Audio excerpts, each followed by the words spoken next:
ginagawa nila. Para dito sa ano, Opo, columns. pagkabuhos, pinuputol yung tubo. At saka nangyayari, ang ano naman sir, advantage naman natin ito, na may mga ganito na tayong guide. Yung, Talagang tuwid to sir. ma-ensure natin yung ano, Natin ito ng kansi, makikita mo to. Lahat yan pare-pare. yung skwala, kumbaga. Nandiyan na yung guide. Hindi gaya nito isa-isang forma. Pagbukas ng forma yan. Ganda.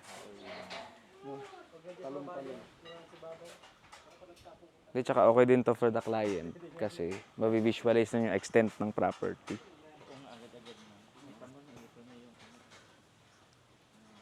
Luwag-luwag lang.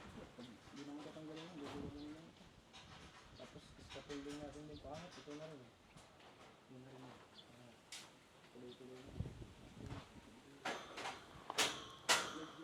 One bagger mixer lang.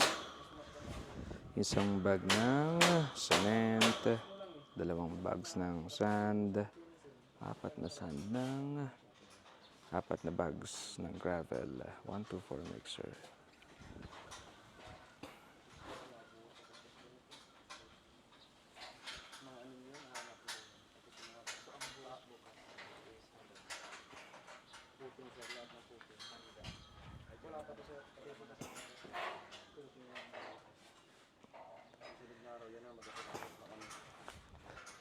Pero di ba maganda?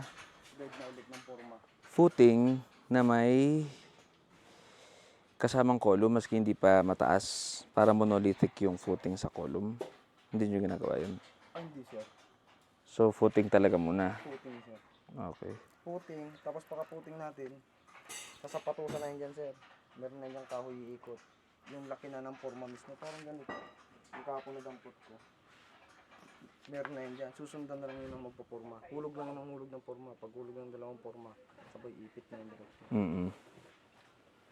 Ito, maganda ng mga scaffolding. Sasaraduhan na lang yan dito. Lalaka na lang ulit yan dito.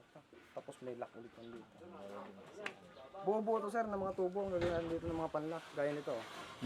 Itong magkatapat na to. Kaya talagang yung mga poste mo nito, umpisa pa lang naka-ano na.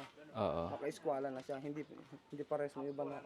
Yung height nito, hindi naman ito yung height ng first floor na masyado mababa. Ano lang to? Parang estimated ano lang height lang. Para lang makuha mo yung para sa frame. Tayo kasi dapat sir yung pangalawa niyan dapat dito lang.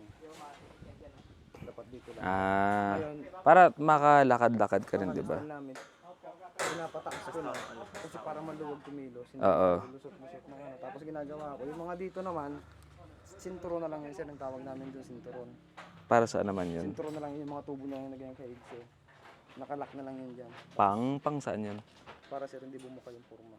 Okay. Pag ganito kalayo sir, bubuka to eh. Pero ito rin yun, di ba? Opo, yan din yun. Sinturon kasi nga sa Oo, gitna. 50-50 lang yun sir. 50 Oo. cm. Literal siya na sinturon. Para hindi nabuka yung forma. Kasi pag nabuka ka ng mga poste, pagdating ng plastering, diyan kumakapal yung plastering. Hindi gaya pag yung mga forma mo maayos na kagad sa umpisa, ang plastering mo napakanipis na. Hindi masyado. Una, less ka sa materialis, less ka Sa oras. Kasi ito, ganito lang din yun sir. Pagka, pagka pinormahan sir, ganito lang yun. Ayan. Tapos i-clamp lang dyan. Clamp dito. Tapos meron din isa yan dito. Kahit iskwalahin mo sila yung mga poste natin, natin iskwalado. Walang perfect yung kahit sa masukatin, yung mga tapatan ng mga poste, tapatan niya. Yung tapatan, sakto yung